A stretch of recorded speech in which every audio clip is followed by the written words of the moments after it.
എൻ്റെ പേര് സുജിത്ത്. ഞാനും എൻ്റെ സുഹൃത്ത് ബബീഷും ഒരു പുതിയതായിട്ടൊരു പോഡ്കാസ്റ്റ് ചാനൽ തുടങ്ങിയിട്ട് അതിലേക്കുള്ളൊരു വീഡിയോ ആണ് ഇപ്പം ചിത്രീകരിക്കുന്നത്. ഇത് ഞങ്ങളുടെ ഫസ്റ്റ് വീഡിയോ ആണ്. അപ്പോൾ സ്വാഭാവികമായും ഞങ്ങൾക്ക് രണ്ടുപേർക്കും ഇങ്ങനത്തെ കാര്യങ്ങളിലൊന്നും വലിയ ശീലങ്ങളൊന്നുമില്ല. ആദ്യമായിട്ടാണ്. അപ്പോൾ അതിൻ്റേതായ അപാകതകളും കുഴപ്പങ്ങളൊക്കെ ഉണ്ടാവും. അതൊക്കെ പോകെ പരിഹരിച്ച് മുന്നോട്ട് പോവാം എന്നുള്ളൊരു ഉദ്ദേശത്തിലാണ്. അപ്പം നമ്മുടെ പോഡ്കാസ്റ്റ് ചാനൽ ഡിസ്കഷൻസ് എന്താണ് എന്നുള്ളത് നമ്മൾ വഴിയെ പറയുന്നതായിരിക്കും. അപ്പോൾ ഞാൻ ജീവിക്കുന്നത് കാനഡയിലാണ്. എൻ്റെ സ്വദേശം കോഴിക്കോടാണ്. ഞാൻ കോഴിക്കോട് ജനിച്ച് വളർന്നതാണെങ്കിലും ഞാൻ ജോലി ചെയ്തുകൊണ്ടിരുന്നത് ബാംഗ്ലൂരായിരുന്നു. ഒരു 2009 തൊട്ട് ബാംഗ്ലൂരാണ്. അപ്പോൾ കുറേ വർഷങ്ങൾ ബാംഗ്ലൂർ ജോലി ചെയ്തു. ഓൾമോസ്റ്റ് ബാംഗ്ലൂരിൽ സെറ്റിലായ പോലെയായിരുന്നു. ഫാമിലി, കുട്ടികൾ എല്ലാം ആയിട്ട്. പിന്നീട് അവിടുന്നൊരു ചേഞ്ച് വേണം എന്നൊക്കെ തോന്നി തുടങ്ങിയപ്പോൾ പുറത്ത് പോകണോ, ഇന്ത്യക്ക് പുറത്ത് പോകണോ, അല്ലെങ്കിൽ ബാംഗ്ലൂരിൽ നിന്ന് തന്നെ വേറെ ഏതെങ്കിലും ഒരു സിറ്റിയിലേക്ക് പോകണോ എന്നൊക്കെയുള്ള ചിന്തയിലായിരുന്നു. അങ്ങനെ കുറച്ചും കൂടി നമുക്കെന്താ ഈ ക്വാളിറ്റി ഓഫ് ലൈഫും അങ്ങനത്തെ കാര്യങ്ങളൊക്കെ ചിന്തിച്ചിട്ട് കുട്ടികൾ വളർന്നു തുടങ്ങുമ്പോൾ അവർക്ക് വേറൊരു ലൈഫ് സ്റ്റൈൽ ഉണ്ടായിക്കോട്ടെ എന്നൊക്കെയുള്ളൊരു ചിന്തയിൽ നമ്മൾ കാനഡയിലേക്ക് റീലൊക്കേറ്റ് ചെയ്തു. ഇപ്പോൾ ഞാനിപ്പോൾ ഉള്ളത് കാനഡയിലാണ്. കാനഡയിലെ ആൽബർട്ട പ്രൊവിൻസിൽ കാൽഗരി എന്ന് പറയുന്ന സ്ഥലത്താണ് ഇപ്പോൾ ഉള്ളത്. അപ്പോൾ ഞാനും വൈഫും 2 കുട്ടികളുമായിട്ട് റീലൊക്കേറ്റ് ചെയ്തതാണ്. അപ്പോൾ ഞാനിവിടെ IT ഫീൽഡിലാണ് വർക്ക് ചെയ്യുന്നത്. അപ്പോൾ ഇതൊക്കെയാണ് എൻ്റെ വെയർ അബൌട്ട്സ്. ബബീഷിനെ കുറിച്ച് പറയുന്നതായിരിക്കും. ഹായ്. എൻ്റെ സ്വദേശം എൻ്റെ സ്വദേശം കോഴിക്കോടായിരുന്നു. ഞാനും സുജിത്തേട്ടനും ഒരുമിച്ച് ഒരേ സ്കൂളിൽ, നവോദയ സ്കൂളിൽ ഒരുമിച്ച് പഠിച്ചതാണ്. പുള്ളി എൻ്റെ സീനിയറായിരുന്നു. പിന്നെ സ്കൂള് വിദ്യാഭ്യാസം കോളേജെല്ലാം കഴിഞ്ഞിട്ട് ഞാൻ ബാംഗ്ലൂരായിരുന്നു വർക്ക് ചെയ്തുകൊണ്ടിരുന്നത്. അപ്പോൾ ബാംഗ്ലൂർ ഏകദേശം ഒരു 10 ഇയേഴ്സ് വർക്ക് ചെയ്തു. അപ്പോൾ അതിനുശേഷം എനിക്ക് വർക്കിൽ നിന്നൊരു ബ്രേക്ക് എടുക്കണം എന്ന് തോന്നി. അങ്ങനെയാണ് ഞാൻ ജോലി റിസൈൻ ചെയ്തിട്ട് മാസ്റ്റേഴ്സ് ചെയ്യാൻ വേണ്ടിയിട്ട് ഞാൻ ന്യൂസിലാൻഡിലോട്ട് വന്നത്. അങ്ങനെ ഇവിടെ ബ്രേക്ക് എടുത്തു, 1 ഇയർ ബ്രേക്ക് എടുത്തു. ഞാൻ ഇവിടെ വിക്ടോറിയ യൂണിവേഴ്സിറ്റിയിൽ ഞാൻ 1 ഇയർ മാസ്റ്റേഴ്സ് ചെയ്തു. അതിൻ്റെ ഇടയിൽ ഞാൻ കുറച്ച് ന്യൂസിലാൻഡൊക്കെ ട്രാവൽ ചെയ്തു. അതൊരു നല്ലൊരു റിഫ്രഷിംഗ് ആയിരുന്നു. പിന്നെ അതുകൂടാണ്ട് ഞാൻ ന്യൂസിലാൻഡിൽ പോകാനുള്ള മെയിൻ കാരണം എന്ന് പറഞ്ഞു കഴിഞ്ഞാൽ ക്വാളിറ്റി ഓഫ് ലൈഫ് ആയിരുന്നു. അപ്പോൾ ഞാൻ നോക്കുമ്പോൾ കുറച്ചുകൂടി സേഫ് ആൻഡ് സെക്യൂർഡ് ആയിട്ടുള്ള ഒരു ലൈഫ് സ്റ്റൈൽ വേണമെന്ന് എനിക്ക് തോന്നി. എനിക്കും എൻ്റെ ഫാമിലിക്ക് വേണ്ടിയിട്ട്. അപ്പോൾ എൻ്റെ ഫാമിലി പറഞ്ഞാൽ എൻ്റെ വൈഫും എൻ്റെ ഒരു മകനുമുണ്ട്. അപ്പം അവന് നല്ലൊരു എഡ്യൂക്കേഷനും എല്ലാം, എഡ്യൂക്കേഷൻ മാത്രമല്ല ഹെൽത്തും എല്ലാം ഫ്രീ ആയിട്ട് ലഭിക്കുന്ന ഒരു രാജ്യത്തേക്ക് റീലൊക്കേറ്റ് ആവുക എന്നുള്ളതായിരുന്നു ഒരു ആഗ്രഹം. അങ്ങനെ ഞങ്ങൾ ന്യൂസിലാൻഡിലേക്ക് റീലൊക്കേറ്റ് ആയി. ഇപ്പോൾ ഞങ്ങളിവിടെ ഓക്ലാൻഡിൽ ജീവിക്കുന്നു. നമുക്ക് നമ്മുടെ പോഡ്കാസ്റ്റ് എന്ന് പറഞ്ഞു കഴിഞ്ഞാൽ ഞങ്ങൾ ഉദ്ദേശിക്കുന്നത്, അതായത് ഇവിടെ വന്നു ഇപ്പോൾ ഇത്ര കാലം, ഞാനിപ്പോൾ ഏകദേശം ഒരു 7 വർഷത്തോളം ഇവിടെ ജീവിക്കുന്നു. അപ്പോൾ എനിക്കിപ്പം ഒരു തിരിച്ച് നാട്ടിലോട്ട് പോകണം എന്നുള്ള ഒരു ആഗ്രഹവും, ഒരു എന്താ പറയുക, കുറച്ച് കാര്യങ്ങൾ കാരണം എനിക്ക് നാട്ടിലോട്ട് തിരിച്ച് പോയി കൊള്ളാം എന്നുള്ളൊരു ആഗ്രഹമുണ്ട്. അപ്പോൾ എന്നെപ്പോലെ ഇങ്ങനെ നാട്ടിലോട്ട് തിരിച്ചു പോകാൻ ആഗ്രഹമുള്ള വേറെ കുറേ ആൾക്കാർ ഞാൻ ഇവിടെ പരിചയപ്പെടാനുള്ള ഒരു സാഹചര്യം ഉണ്ടായി. അപ്പോൾ ഞാൻ വിചാരിച്ചു, എന്തുകൊണ്ട് നമുക്ക് ഇതൊരു മെയിൻ സബ്ജക്റ്റ് ആക്കിയിട്ട് ഇതിലൊരു പോഡ്കാസ്റ്റ് ചെയ്തുകൂടാ. അങ്ങനെയാണ് ഞാൻ എൻ്റെ സീനിയറായിട്ടുള്ള സുജിത്തേട്ടൻ കാനഡയിലാണ് ജീവിക്കുന്നത്. പുള്ളിക്കും ഒരു ലോങ് ടൈം, അതായത് സ്ഥിരമായിട്ട് കാനഡയിൽ നിൽക്കാനുള്ള പ്ലാൻ ഇപ്പോഴില്ല. പുള്ളിക്ക് കുറച്ച് കാലം കഴിഞ്ഞിട്ട് റീലൊക്കേറ്റ് ആവണം എന്നുള്ളതാണ് പുള്ളിയുടെ ഒരു ആഗ്രഹം. അപ്പോൾ നമ്മുടെ രണ്ടാളെ ഞാൻ ഇന്ററപ്റ്റ് ചെയ്യാണ്. അതായത് പറയൂ. ഞാൻ ഇങ്ങോട്ട് വരുമ്പം ആക്ച്വലി ഞാൻ ഒരു ലോങ് ടേം പ്ലാനിലാണ് ഇങ്ങോട്ട് വന്നത്. അതായത് ഇനിയൊരു തിരിച്ചുപോക്ക് ഉണ്ടാവില്ല എന്നുള്ളൊരു ആഗ്രഹത്തിൽ തന്നെയാണ് ഇങ്ങോട്ട് വന്നത്. അത് കാരണം എൻ്റെ കുട്ടികളുടെ ഏജ് എന്ന് പറയുന്നത് മൂത്ത 2 ആൺപിള്ളേരാണ്. മൂത്തവൻ 12 വയസ്സും ഇളയവനിപ്പം 7 വയസ്സുമാണ്. അപ്പോൾ അവരുടെ ഇപ്പോൾ ഇളയവൻ്റെ സ്കൂളിംഗ് ഒക്കെ തുടങ്ങിയ സമയത്താണ് ഞാൻ ഇങ്ങോട്ട് ഷിഫ്റ്റ് ചെയ്തത്. ഞാൻ അധിക വർഷമൊന്നും ആയിട്ടില്ല. ഞാൻ 3 കൊല്ലമായിട്ടേ ഉള്ളൂ ഇപ്പോൾ ഇവിടെ വന്നിട്ട്. 3 കൊല്ലം കഴിഞ്ഞു. അപ്പം എൻ്റെ ഒരു റീലൊക്കേഷൻ്റെ ഉദ്ദേശങ്ങൾ എന്ന് പറഞ്ഞാൽ ആക്ച്വലി ഞാൻ ബാംഗ്ലൂർ ഓൾമോസ്റ്റ് സ്റ്റാഗ്നൻ്റ് ആയി. അതായത് എന്താ പറയുക, ഞാൻ ബാച്ചിലർ ലൈഫിൽ ബാംഗ്ലൂരിൽ എത്തിയതാണ്. Bachelor life was fantastic. അത് ഒബ്വിയസ്ലി നമുക്ക് പ്രത്യേകിച്ച് റെസ്പോൺസിബിലിറ്റീസ് ഒന്നുമില്ല. പിന്നെ ബാംഗ്ലൂർ ഈ പാർട്ടി ലൈഫും നൈറ്റ് ലൈഫും അങ്ങനത്തെ എൻ്റർടൈൻമെൻറ്റുകളൊക്കെ ആയിട്ട് വളരെ അടിപൊളിയായിട്ടുള്ളൊരു ബാച്ചിലർ ലൈഫ്, എല്ലാവരുടെയും പോലെ ഒരു അടിപൊളിയായിട്ടുള്ള ബാച്ചിലർ ലൈഫിലായിരുന്നു. അത് കഴിഞ്ഞ് കല്യാണം കഴിഞ്ഞിട്ടും ഞാനും ഭാര്യയും ഇതേപോലെ തന്നെ ഒരുമാതിരി എൻജോയ് ചെയ്തിട്ട് സന്തോഷമായിട്ട് ഇങ്ങനെ പോയിക്കൊണ്ടിരിക്കുകയാണ്. കുട്ടികളൊക്കെ ആയതിനു ശേഷമാണ് നമുക്ക് ഈ ആക്ച്വലി ലൈഫിൻ്റെ റീസെറ്റ് ബട്ടൺ തുടങ്ങിയത്. അതായത് നമുക്ക് കുട്ടികൾ വന്നു കഴിയുമ്പം കുട്ടികളെ കൂടെ കിട്ടുന്ന സാധനമാണ് ഒരു റെസ്പോൺസിബിലിറ്റി. അതെ. റെസ്പോൺസിബിലിറ്റി, കുട്ടികളെ കുറിച്ചുള്ള ചിന്ത, അപ്പോൾ ഫ്യൂച്ചർ, ഈ അതെ ചിന്തകളൊക്കെ വന്നു തുടങ്ങുന്ന കുട്ടി അപ്പോഴാണ് അതെ നമ്മൾ സത്യം പറയുന്നത്. പലരും അതായത് കുറച്ച് ഫിലോസഫിക്ക് ആവാം എന്ന് തോന്നുന്നു. അതായത് ഉം. പലപ്പോഴും പറയുന്നതാണ് നമ്മൾ അതെ. എന്താണ് കല്യാണം കഴിയുമ്പോൾ ജീവിതമൊക്കെ ഒന്ന് മാറും എന്നൊക്കെ ഉള്ളത്. പക്ഷേ എനിക്ക് ആക്ച്വലി കല്യാണം കഴിഞ്ഞിട്ട് ജീവിതത്തിൽ വലിയ മാറ്റമൊന്നും തോന്നിയില്ല. അതായത് പുതിയൊരാൾ കൂടെ വന്നു, കൂടെ കൂടെ ഒരാളുണ്ടായിരുന്നു. പക്ഷെ ഒരാളുണ്ടായിരുന്നു. ജീവിതത്തിൽ വലിയ മാറ്റങ്ങളൊന്നും ഉണ്ടായിരുന്നില്ല. അതായത് ഞാൻ എങ്ങനെയാണോ ജീവിച്ചത് ഓൾമോസ്റ്റ് സിമിലർ ജീവിതം തന്നെയായിരുന്നു മുന്നോട്ട് പോയിക്കൊണ്ടിരുന്നത്. എൻ്റെ ഭാര്യ എന്ന് പറയുന്നത് ഞാൻ ജീവിച്ച ശൈലിയിൽ ജീവിക്കുന്ന ഒരു വ്യക്തി അല്ലെങ്കിൽ പോലും എൻ്റെ ലൈഫിൽ വലിയ ചേഞ്ചസ് ഒന്നും വന്നിട്ടുണ്ടായിരുന്നില്ല. എനിക്ക് ആക്ച്വലി ലൈഫിൽ ചേഞ്ച് തോന്നി തുടങ്ങിയത് കുട്ടികളുണ്ടായി ഒരു 3-4 കൊല്ലം, ഒരു 2 കൊല്ലമൊക്കെ കഴിഞ്ഞപ്പോഴാണ് ലൈഫിൽ ഓക്കെ ഇത് പരിപാടി വേറെയാണ് എന്നുള്ളതൊക്കെ മനസ്സിലായി തുടങ്ങുന്നത്. അപ്പോൾ കുട്ടികൾ വളർന്നുകൊണ്ടിരിക്കുന്നു, സ്കൂളിങ് തുടങ്ങി. അപ്പം പിന്നീട് കോവിഡിന് ശേഷമാണ് സത്യം പറഞ്ഞാൽ ഞാൻ എന്താണ് ബാംഗ്ലൂരിൽ നിന്ന് മാറണം എന്നുള്ളൊരു ചിന്ത വന്നത്. അതായത് ഒരു 1.5 കൊല്ലം നമ്മൾ കോഴിക്കോട് നാട്ടിൽ പോയി നിന്ന്. അപ്പോൾ എനിക്കറിയില്ല, ബബീഷ ആ സമയത്ത് ന്യൂസിലാൻഡിലായിരിക്കും. ഓക്കെ, അതെ. ഞാൻ ഇവിടെ ആക്ച്വലി ന്യൂസിലാൻഡിലായിരുന്നു. അതെ ഞാൻ അതെ. ബാംഗ്ലൂർ ഉള്ള സമയത്താണ് കോവിഡ് ഉണ്ടായത്.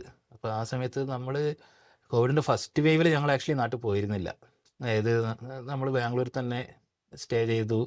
നമ്മൾ ട്രാവലൊന്നും ചെയ്യാതെ വീട്ടിൽ നിന്ന് പുറത്തൊന്നും ഇറങ്ങാതെ ആ ഫസ്റ്റ് വേവ് നമ്മൾ കഴിച്ചു കൂട്ടി. പക്ഷേ ആ സെക്കൻഡ് വേവ് ആകുമ്പോഴേക്കും എൻ്റെ ഫാദറിന് കുറച്ച് സുഖമില്ലാതായിട്ടൊക്കെ എനിക്ക് നാട്ടിൽ പോകേണ്ട ഒരു അവസ്ഥ വന്നു. അപ്പം നമ്മളെല്ലാവരും കൂടി നാട്ടിൽ പോയി. എനിക്ക് തോന്നുന്നു ഓൾമോസ്റ്റ് ഒരു 1.5 കൊല്ലത്തോളം, അത് എപ്പോഴാണ് പോയതെന്ന് എനിക്ക് ഓർമ്മയില്ല, ഒരു മോർ ദാൻ 1 ഇയർ എന്തായാലും നാട്ടിലായിരുന്നു.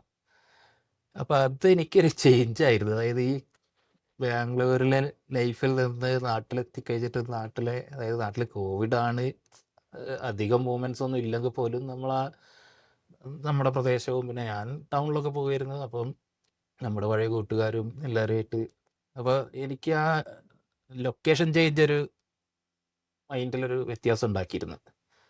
പിന്നെ കോവിഡ് ആയതുകൊണ്ട് തന്നെ എന്താ പറയുക, നമ്മൾ വളരെ റിസ്ട്രിക്റ്റഡ് ആയിരുന്നല്ലോ. അപ്പോൾ തിരിച്ച് പിന്നെ 1 കൊല്ലം കഴിഞ്ഞ് 1.5 കൊല്ലം കഴിഞ്ഞ് തിരിച്ച് ബാംഗ്ലൂർ വന്നു കഴിഞ്ഞപ്പോഴും ഒരു ഇരുത്തം കിട്ടുന്നില്ല പരിപാടി. അതായത് എന്തോ ഒരു മിസ്സിങ് ഉണ്ടായിരുന്നു. അപ്പോൾ പക്ഷേ നമുക്ക് ബാംഗ്ലൂരിൽ ഓഫീസൊക്കെ ഹൈബ്രിഡ് ആക്കി. അപ്പോൾ തിരിച്ച് നാട്ടിൽ പോകാൻ പറ്റില്ല, ഓഫീസിലിടയ്ക്ക് പോകണം, അങ്ങനെയൊക്കെ ഉള്ളൊരു സിറ്റുവേഷനായി. അപ്പോൾ തൊട്ടാണ് എനിക്ക് ആക്ച്വലി എൻ്റെ പുറത്തേക്ക് വരാനുള്ളൊരു മേജർ ചിന്ത തുടങ്ങിയത് ഒരു ലൊക്കേഷൻ ചേഞ്ച് വേണം എന്നുള്ളൊരു ആഗ്രഹം വന്നതിന് ശേഷമാണ് ഞാൻ പുറത്തേക്ക്, അതായത് അത് ഞാൻ ആക്ച്വലി ബാംഗ്ലൂരിൻ്റെ പുറത്തേക്ക് ഉദ്ദേശിച്ചിരുന്നുള്ളൂ. അപ്പോൾ നമ്മളിങ്ങനെ വൈഫുമായിട്ട് ഡിസ്കഷനൊക്കെ തുടങ്ങി, നമ്മൾ എന്ത് ചെയ്യും എന്താണ്. അപ്പം നമുക്ക് ആക്ച്വലി കോഴിക്കോട് പോയിട്ട് ജോലി ചെയ്യാനൊന്നും പറ്റില്ല, കാരണം അവിടെ IT ഒന്നും, ഞാൻ വർക്ക് ചെയ്തുകൊണ്ടിരുന്ന ആ സമയത്ത് മറ്റേ അത്ര ബാംഗ്ലൂർ വെച്ച് അതെ കമ്പയർ ചെയ്യുമ്പോൾ അതെ കോഴിക്കോട്ടിനെ അപ്പോൾ കമ്പയർ ഞാൻ ചെയ്യാൻ വർക്ക് പറ്റത്തില്ല. ചെയ്ത് ഷെൽ പെട്രോളിയം ആയിരുന്നു. എൻ്റെ വൈഫ് ഇൻഫോസിസിലാണ്. അപ്പം ഇൻഫോസിസ് എനിക്ക് തോന്നുന്നു കേരളത്തിൽ ട്രിവാൻഡ്രത്തൊക്കെ ഉണ്ട്. പക്ഷേ എങ്കിൽ എനിക്കൊരു റീലൊക്കേഷൻ ട്രിവാൻഡ്രത്തുണ്ട്. എന്ന് പറഞ്ഞാൽ എനിക്ക് ചെന്നൈ, ഹൈദരാബാദാണ്. എനിക്ക് പിന്നെ ഷെല്ലിൽ വർക്ക് ചെയ്യുമ്പോൾ എനിക്ക് തോന്നുന്നത് ആ ഓപ്ഷൻസേ ഉണ്ടായിരുന്നുള്ളൂ എന്ന് തോന്നുന്നു. ഹൈദരാബാദ് ഉണ്ടായിരുന്നു. അപ്പം എൻ്റെ പിള്ളേർക്ക് ആക്ച്വലി, അതായത് പിള്ളേർ പഠിച്ചുകൊണ്ടിരുന്ന മറ്റേ DPS എന്ന് പറഞ്ഞ ഡൽഹി പബ്ലിക് സ്കൂളിലായിരുന്നു. അപ്പം ഇളയവൻ എന്താണ് പ്രീ KGയോ സംതിങ് അങ്ങനത്തെ എന്തോ ആണ്, നഴ്സറി അങ്ങനത്തെ എന്തോ ആണ്. അവൻ ക്ലാസ്സിൽ പോക്കൊക്കെ വളരെ കുറവായിരുന്നു. പക്ഷേങ്കിൽ മൂത്തവൻ 1ാം ക്ലാസ് 2ാം ക്ലാസ് കണ്ടായിരുന്നു. അപ്പോൾ അവൻ 2ലായിരുന്നു തോന്നുന്നു. അപ്പോൾ DPSൽ പഠിച്ചുകൊണ്ടിരുന്നപ്പോൾ കുറേ NRI റിട്ടേൺസ് അല്ലെങ്കിൽ ഈ ഓൺ സൈറ്റ് പോയി തിരിച്ച് വന്ന ആൾക്കാരുടെ പിള്ളേരൊക്കെ അവൻ്റെ ക്ലാസ്സിലുണ്ടായിരുന്നു. അപ്പോൾ ഇവന് പലപ്പോഴും അവരുമായിട്ടുള്ള ഇൻട്രാക്ഷനിൽ അമേരിക്കയിൽ ബർഗർ തിന്ന കഥയും പിന്നെ അങ്ങനത്തെ ഓരോ, അതായത് പിള്ളേർ കുട്ടികൾ തമ്മിലുള്ള സംസാരം ഉണ്ടല്ലോ. അത് കുട്ടികൾ ആ, പറയുമ്പോൾ കുറച്ചുകൂടി അതെ എക്സാഗറേറ്റ് ആയിട്ട് പറയും. അപ്പോൾ അത് കേൾക്കുമ്പോൾ ഇത് ചെയ്യാത്ത അതെ കുട്ടിക്ക് അത് ഒരു ഇതുണ്ടാവും, എന്താ പറയാ, ഒരു എന്തോ ഒരു മിസ്സിങ് ആ അല്ലെങ്കിൽ അത് അവർക്കൊരു നേടിയെടുക്കണം എന്നൊക്കെ ഉള്ള എക്സൈറ്റ്മെന്റ് ഒരു ഉണ്ട്. അതായത് ബേസിക്കലി, അതായത് എൻ്റെ മോൻ ആക്ച്വലി വീട്ടിൽ വന്നിട്ട് അതെ. അമേരിക്കനെ കുറിച്ച് പറയണത് പറഞ്ഞാൽ എന്തോ സ്വർഗത്ത് പോവാന്ന് പറയുന്ന ഒരു ഫീലിലാണ്, ആ എക്സൈറ്റ്മെന്റിലാണ് അവൻ പറയുന്നത്. അപ്പോൾ നമ്മളിങ്ങനെ റീലൊക്കേഷനെ കുറിച്ചൊക്കെ സംസാരിക്കുമ്പോൾ സ്വാഭാവികമായും മോനും നമ്മുടെ സംസാരമൊക്കെ കേൾക്കുമല്ലോ. അപ്പോൾ അവൻ വന്നിട്ട് എനിക്ക് അമേരിക്കയിൽ പോയാൽ മതി എന്നുള്ള രീതിയിലൊക്കെ സംസാരിക്കാൻ തുടങ്ങി. അപ്പം നമ്മൾ okay, why don't we try outside India എന്നുള്ളൊരു, അപ്പോൾ അതിനെക്കുറിച്ച് ചിന്തിച്ചു തുടങ്ങിയപ്പം സ്വാഭാവികമായും നമുക്ക് പല പോയിന്റ്സും വന്നു. അതായത് ഒന്ന് മേജറായിട്ട് ക്വാളിറ്റി ഓഫ് ലൈഫ്, അല്ലെങ്കിൽ കാരണം നമ്മൾ ഓൾമോസ്റ്റ് എന്താ നമ്മുടെ ഒരു മേജർ പ്രായം കഴിഞ്ഞു. അതായത് നമുക്കിനി ഒന്നും ഡെവലപ്പ് ആവാനില്ല നമ്മുടെ ക്യാരക്ടർ വൈസ്. പക്ഷേ കുട്ടികളെ ക്യാരക്ടറൊക്കെ മോൾഡായിക്കൊണ്ടിരിക്കുന്ന ഒരു പ്രായമാണല്ലോ. അപ്പോൾ ഞാൻ വിചാരിച്ചു നമ്മളിപ്പോൾ അതെ. ഒരു യൂറോപ്പിലേക്കോ അല്ലെങ്കിൽ അമേരിക്കൻ സൈഡിലേക്കൊക്കെ പോയി കഴിഞ്ഞാൽ അവിടുത്തെ life style, quality of life, കുട്ടികളുടെ അപ്ബ്രിങ്ങിങ് അതൊക്കെ വളരെ ഡിഫറെൻ്റ് ആണ്. അതായത് കുറച്ചും കൂടി ക്വാളിറ്റി ഉള്ളതായിട്ടാണ് എൻ്റെ അന്നത്തെ ഒരു കാഴ്ചപ്പാട്. ഇന്നും ആ കാഴ്ചപ്പാടിൽ വലിയ വ്യത്യാസമൊന്നുമില്ല. ഇവിടെ കുറച്ചും കൂടി ഡിസിപ്ലിൻഡ് ആണ്. ഇവിടെ ഈ നമ്മളിപ്പം പലപ്പോഴും ഇന്ത്യയിലെ സിവിക് സെൻസിനെ കുറിച്ചൊക്കെ നമ്മളിപ്പോൾ റീസെൻ്റ് ആയിട്ട് കുറേ റീൽസ് അതൊക്കെ കാണുന്നുണ്ടല്ലോ. അതെ. അപ്പം അത് അതെ വലിയൊരു മാറ്റമാണ്. അത് ശരിക്കും നമ്മൾ ഇവിടെ അതെ വന്ന് കഴിയുമ്പോഴാണ് നമ്മളെ ആ ഒരു ലൈഫ് അതെ സ്റ്റൈലിൽ വരുന്ന മാറ്റം അപ്പോൾ നമുക്ക് മനസ്സിലാവുന്നത്. ആ ഒരു സാധനം one of the major point ആയിരുന്നു എന്തുകൊണ്ട് ഇന്ത്യക്ക് പുറത്തേക്ക് ചിന്തിച്ചുകൂടാ എന്നുള്ളത്. പിന്നെ ഒബ്വിയസ്ലി നമ്മുടെ കാശ്, അതായത് നാട്ടിൽ ഉണ്ടാക്കുന്നതിനേക്കാളും കൂടുതൽ സാമ്പത്തിക ഭദ്രത നമുക്ക് പുറത്തു പോയാൽ ഉണ്ടാക്കാം. മറ്റു കൺട്രികളിൽ ഇപ്പോൾ ഇവിടെ കാനഡയിൽ എന്ന് പറഞ്ഞാൽ ഇപ്പം ഇവിടെ നമുക്ക് ഗവൺമെൻറ് പെൻഷൻ, റിട്ടയർമെൻറ്റ് ലൈഫിൽ നമുക്ക് പെൻഷൻ തരും. അപ്പം അതിലും നമ്മുടെ കോൺട്രിബ്യൂഷൻസ് ഉണ്ട്, ഗവൺമെൻറ്റിൻ്റെ കോൺട്രിബ്യൂഷൻസ് ഉണ്ട്. അപ്പം ആ ഒരു ബെനിഫിറ്റുകൾ, പിന്നെ അതേപോലെ ഹെൽത്ത്, അതായത് ഹെൽത്ത് ഇവിടെ ഫ്രീ ആണ്. അപ്പോൾ അതിൻ്റേതായ പ്രോസ് ആൻഡ് കോൺസ് ഉണ്ട്. ഒബ്വിയസ്ലി നമുക്ക് അറിയാം എന്തൊക്കെ രീതിയിലുള്ള ബുദ്ധിമുട്ടുകളുണ്ട്, എന്തൊക്കെ അതെ, അതെ. രീതിയിലുള്ള ബെനിഫിറ്റ് ഉണ്ട് എന്നുള്ളതൊക്കെ നമുക്കറിയാം. അതായത് നമ്മുടെ ഹെൽത്ത് ഫ്രീ ആണെന്ന് പറയുമ്പോഴും നമ്മളെ നാട്ടില് നമ്മൾ ഒരു ആശുപത്രിയിലേക്ക് ഓടിക്കയറി ചെല്ലുന്ന പോലെ അങ്ങനത്തെ ഒരു ട്രീറ്റ്മെന്റ് ഇവിടെ പ്രതീക്ഷിക്കരുത്. അല്ല, അതിന് അതിൻ്റെതായിട്ടുള്ള അതിലൊരു വ്യത്യാസമുണ്ട്. സിസ്റ്റങ്ങളുണ്ട്, അതായത് പ്രോസസ്സുകളുണ്ട്. ശ്രദ്ധിച്ചിട്ടുണ്ടോ എന്ന് അറിയില്ല. ഉം. അതായത് നമ്മുടെ നാട്ടിലെ പ്രൈവറ്റ് ഹോസ്പിറ്റൽസ് എന്ന് പറയുന്നത് നമുക്ക് അഫോർഡബിൾ ആണ്. അതായത് ഒരു മിഡിൽ അതെ. ക്ലാസ്സിനൊക്കെ അഫോർഡബിൾ ആയിട്ടുള്ള സമ്പ്രദായമാണ് നമ്മുടെ പ്രൈവറ്റ് ഹോസ്പിറ്റൽസ്. പക്ഷേങ്കിൽ ഇവിടുത്തെ പ്രൈവറ്റ് ഹോസ്പിറ്റൽസ് എന്ന് പറഞ്ഞാൽ നമുക്ക് അത്ര അഫോർഡബിലിറ്റി ഇല്ല. അതായത് നമുക്ക് അത്രത്തോളം അഫോർഡബിൾ അല്ല, നാട്ടിൽ ഉള്ള പോലെ അഫോർഡബിൾ അല്ല, ഭയങ്കര എക്സ്പെൻസീവാണ്. അല്ല, അത്രത്തോളം നല്ല വളരെ എക്സ്പെൻസീവ് ആണ്. വളരെ അത്രയും റിച്ച് അതെ ഇതിൽ നിൽക്കുന്ന ആൾക്കാർക്ക് അത് ഈസി ആയിട്ട് അതെ അപ്പം അഫോർഡ് ചെയ്യാൻ പറ്റത്തുള്ളൂ. എല്ലാവരും ഡിപ്പെൻഡ് ചെയ്യുന്നത് ആ ഗവൺമെൻറ് രീതിയിൽ ഹോസ്പിറ്റൽസ്. ഇപ്പം നമ്മുടെ നാട്ടിലും ഗവൺമെൻറ് ഹോസ്പിറ്റൽസ് ഫ്രീ ആണ്, ഓക്കെ, അല്ലെങ്കിൽ ചെറിയ മിനിമൽ ചാർജസേ ഉള്ളൂ കാര്യങ്ങൾക്ക്, ഓക്കെ. അപ്പോൾ നമുക്കും നമ്മുടെ നാട്ടിലെ ഗവൺമെൻറ് ഹോസ്പിറ്റലിൽ പോയിട്ട് നമ്മുടെ ചികിത്സ നടത്തുകയാണെങ്കിൽ നമുക്ക് ഇവിടുത്തെ പോലെ തന്നെ നമുക്ക് ഫ്രീ ആയിട്ട് അല്ലെങ്കിൽ മിനിമൽ പൈസയിൽ ചികിത്സ കിട്ടും. പക്ഷേ എന്താ പ്രശ്നം എന്ന് വെച്ചാൽ ഈ ഗവൺമെൻറ് ഹോസ്പിറ്റൽ ഇപ്പോൾ നാട്ടിൽ ആണെങ്കിലും നമ്മൾ വെയിറ്റിംഗ് പീരീഡും ഇപ്പോൾ ഒരു ഈവൻ സിമ്പിളായിട്ട് പറഞ്ഞ ഒരു മെഡിക്കൽ കോളേജിൽ ഒരു OP പോയി കഴിഞ്ഞാൽ നമ്മൾ എത്ര മണിക്കൂർ വെയിറ്റ് ചെയ്യണം എന്നുള്ളത് നമുക്കറിയാം. പിന്നെ അതെ, അതെ ഓവർ അപ്പം കപ്പാസിറ്റിയാണ്. ആ ഒരു നമ്മളെപ്പോഴും ടൈം വെച്ചിട്ടാണല്ലോ നമ്മൾ അളക്കുക. അതായത് ഞാനിപ്പം മെഡിക്കൽ അതെ. കോളേജിൽ പോയി ഉം. രാവിലെ ടോക്കൺ എടുത്ത് ഇത്ര മണിക്കൂർ നിന്ന് ഡോക്ടറെ കണ്ട് പിന്നെ അതിൻ്റെ ഫോളോ അപ്പിന് പോകുമ്പോൾ ഇതേ പ്രോസസ്സ്, അത് കമ്പയർ ചെയ്തിട്ട് എനിക്കിപ്പം ബേബി മെമ്മോറിയലിലോ അല്ലെങ്കിൽ ഇക്ര ഹോസ്പിറ്റലിലോ ഏതെങ്കിലും ഒരു പ്രൈവറ്റ് ഹോസ്പിറ്റലിൽ പോയി കഴിഞ്ഞാൽ എനിക്ക് കുറച്ചും കൂടി കാര്യങ്ങൾ ഈസിയാണ്. മുൻകൂട്ടി ടോക്കൺ എടുക്കാം, മുൻകൂട്ടി അതെ. നമുക്ക് കോൾ ചെയ്തൊക്കെ ബേബിയിലൊക്കെ അപ്പോയിൻമെൻറ്റ് ബുക്ക് ചെയ്യാം. എന്നിട്ട് നമുക്ക് പോയി ഡോക്ടറെ കാണാം. ഈ വെയിറ്റിംഗ് ഇല്ല, അങ്ങനത്തെ ബുദ്ധിമുട്ടുകളൊന്നും ഇല്ലാതെ. അതല്ല, നമുക്ക് നമുക്ക് നമുക്ക് ആ, കറക്റ്റായിട്ട് അറിയാൻ പറ്റും അതെ. എന്ന ടൈമിൽ നമുക്ക് പിന്നെ ഡോക്ടറെ ഞാൻ മീറ്റ് ചെയ്യാം. ആ മെഡിക്കൽ ഞാൻ കോളേജിൽ നമുക്ക് ആ നമുക്കത് പ്രൈവറ്റ് അത് ഹോസ്പിറ്റലിൽ അസ്യൂം നമുക്ക് ചെയ്യാൻ അഫോർഡബിൾ പറ്റത്തില്ല. ആണ്. അതായത് ഇപ്പം അവിടെ പോയി കഴിഞ്ഞാൽ ഇപ്പോൾ ഒരു ഡോക്ടറെ കാണാൻ 300 റുപ്പീസോ അതെ. അല്ലെങ്കിൽ 500 റുപ്പീസോ അതൊക്കെ നമുക്ക് അഫോർഡബിൾ ആയിട്ടുള്ള റേറ്റ് ആണ്. ഓക്കെ. ഇപ്പം വലിയ അസുഖങ്ങൾ വരുമ്പോഴാണ്, അതായത് ഈ അഫോർഡബിലിറ്റിയിൽ നമുക്ക് മാറ്റം വരുന്നത്. അതായത് ഇവ ഏഹ്, ഒരു അതെ. കിഡ്നി ട്രാൻസ്പ്ലാന്റേഷൻ അല്ലെങ്കിൽ ഒരു ക്യാൻസർ ട്രീറ്റ്മെൻറ്റ് അങ്ങനത്തെയൊക്കെ വരുമ്പോൾ നമ്മുടെ നാട്ടിലും പ്രൈവറ്റ് ഹോസ്പിറ്റലിൽ അത്ര അഫോർഡബിൾ അല്ല. അതായത് 25 ലാക്സ് 40 ലാക്സ് അല്ല. ഇൻ ലാക്സ് ആണ് പിന്നെ പോകുന്നത്. അപ്പം നമ്മൾ സ്വാഭാവികമായും ഗവൺമെൻറ് ഹോസ്പിറ്റലിനെ ഡിപ്പെൻഡ് ചെയ്യേണ്ടി വരും അങ്ങനത്തെ സിറ്റുവേഷൻ വരുമ്പോൾ. അപ്പം ഇവിടെ ഇവിടെ നമ്മൾ ഗവൺമെൻറ് ഹോസ്പിറ്റലിൽ പോകുമ്പോൾ നാട്ടിലെ ഗവൺമെൻറ് ഹോസ്പിറ്റലിൽ പോകുന്ന പോലെ തന്നെ വെയിറ്റിംഗ് ഒരു വലിയൊരു ഫാക്ടറാണ്. കാര്യം എന്താ വെച്ചാൽ ഇവിടെ എല്ലാവരും ഗവൺമെൻറ് ഹോസ്പിറ്റലിനെയാണ് ഡിപ്പെൻഡ് ചെയ്യുന്നത്. അപ്പം അത്രയും അതെ. രോഗികളുണ്ട്, അത്രയും ആൾക്കാർ ഹോസ്പിറ്റലിൽ വെയിറ്റ് ചെയ്യുന്നുണ്ട്.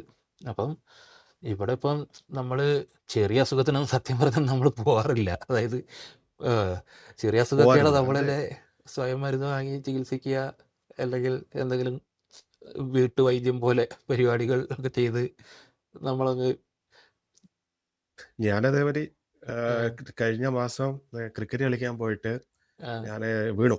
വീണിട്ട് കൈ കുത്തിയാണ് വീണത്. അപ്പോൾ കൈ ഉളുക്കി. അപ്പോൾ രക്ഷയില്ല. ഞാൻ എങ്ങനെയൊക്കെയോ വീട്ടിൽ തിരിച്ചെത്തി. അങ്ങനെ ഞാൻ അപ്പോയിൻമെൻറ്റിന് നോക്കിയപ്പോൾ എനിക്ക് 2 ആഴ്ച കഴിഞ്ഞിട്ടാണ് അപ്പോയിൻമെൻറ്റ് കിട്ടിയത്. ഈ ഉളുക്കിയ കൈ വെച്ചിട്ട് ഞാൻ 2 ആഴ്ച വെയിറ്റ് ചെയ്തു. അതെ. അതാണ് ഇവിടുത്തെ അതിലെ ആ ഒരു ഇതൊരു മാറ്റം. ഡ്രോബാക്ക് തന്നെയാണ് ഇവിടെ. അതായത് ഈ വെയിറ്റിംഗ് പീരീഡ് എന്ന് പറയുന്നത് ഇതൊരു ഉം. എന്താ പറയുക, അത് നമ്മൾ മനസ്സിലാക്കേണ്ട സാധനം എന്ന് പറഞ്ഞാൽ അത്രയും ആൾക്കാർ ഇവിടെ ഉണ്ട്. അവരെല്ലാവരും ഗവൺമെൻറ് ഹോസ്പിറ്റലിനാണ് ഡിപ്പെൻഡ് ചെയ്യുന്നത്. അതുകൊണ്ട് വരുന്നതാണ് ഈ വെയിറ്റിങ്ങും ഈ സ്കെഡ്യൂൾ പരിപാടികൾ. അപ്പം പിന്നെ അത് മാത്രമല്ല, പിന്നെ അതിൻ്റെ ഇഞ്ചുറീൻ്റെ അതെ. ലെവലൊക്കെ അനുസരിച്ചിട്ടാണ്. അതായത് നമ്മുടെ ലൈഫിന് അതെ. എത്ര ത്രെട്ടനിങ് ആണ്. ഇപ്പോൾ നമുക്കൊരു അറ്റാക്ക് വന്നു കഴിഞ്ഞിട്ട് നമ്മൾ അറ്റാക്കൊക്കെ 2 ആഴ്ച വന്നാൽ വെയിറ്റ് ചെയ്യാൻ സ്പീഡിൽ നമുക്ക് നടക്കുമോ? പറയത്തില്ല. എൻ്റെ അതൊക്കെ എൻ്റെ ഒരു ഇമ്മീഡിയറ്റ് ഫ്രണ്ടിന് ചെയ്യണം. ടൊറൻറ്റോയിൽ അതെ. അറ്റാക്കായിട്ട് പോയിട്ടുണ്ടായിരുന്നു. അപ്പോൾ അവൻ ആ. എന്നോട് ഒരു ദിവസം നമ്മളിങ്ങനെ ആ. സംസാരിക്കുമ്പോൾ അവൻ എന്നോട് ഇങ്ങനെ ഞാൻ എന്തോ ഒരാവശ്യത്തിന് ഹോസ്പിറ്റലിൽ, എനിക്ക് തോന്നുന്നു എൻ്റെ മോന് ചെവി വേദനയായിട്ടോ മറ്റോ ഹോസ്പിറ്റലിൽ പോയിട്ട് 4 മണിക്കൂർ അവിടെ ഇരുന്ന കാര്യം പറഞ്ഞപ്പോൾ അവൻ എന്നോട് പറഞ്ഞതാ, ഇവിടെ പോവുകയാണെങ്കിൽ മിനിമം ഒരു അറ്റാക്കൊക്കെ ആയിട്ട് പോകണം എന്നാൽ. കാരണം അവൻ പോയി സ്പോട്ടിൽ, അതായത് അതെ. ട്രീറ്റ്മെൻ്റ് ആണ്, അതും എല്ലാ പരിപാടിയും ഫ്രീ ആണ്. അപ്പം അവൻ പറയുക അറ്റാക്ക് വന്നു കഴിഞ്ഞാൽ അതെ. അവർ ക്രിട്ടിക്കൽ എമർജൻസി എന്നുള്ള രീതിയിൽ ട്രീറ്റ് ചെയ്യും എല്ലാ പരിപാടിയും.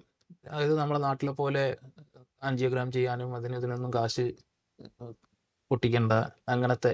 അപ്പോൾ അത് ഇത് ഇത് സെയിം ഒരു ആ എക്സ്പീരിയൻസ് എനിക്കും ഉണ്ടായി. കാരണം വെച്ചാൽ ഞാൻ ഇതേമാതിരി മോനെ ഓക്കെ. കാണിക്കാൻ കൊണ്ടുപോയതാണ്. അപ്പോൾ നമുക്ക് GPൻ്റെ ആദ്യം നമ്മൾ നേരെ പോകേണ്ടത് നമ്മളെ ഫാമിലി ഡോക്ടറുണ്ട്, ആ GP എന്ന് പറയും, ജനറൽ പ്രാക്ടീഷണർ. അവിടെ അടുത്ത് പോയിട്ടാണ് നമുക്ക് അവരെ റെഫറൽ വഴിയിട്ട് നമുക്ക് ഹോസ്പിറ്റലിൽ പോകാൻ പറ്റത്തുള്ളൂ.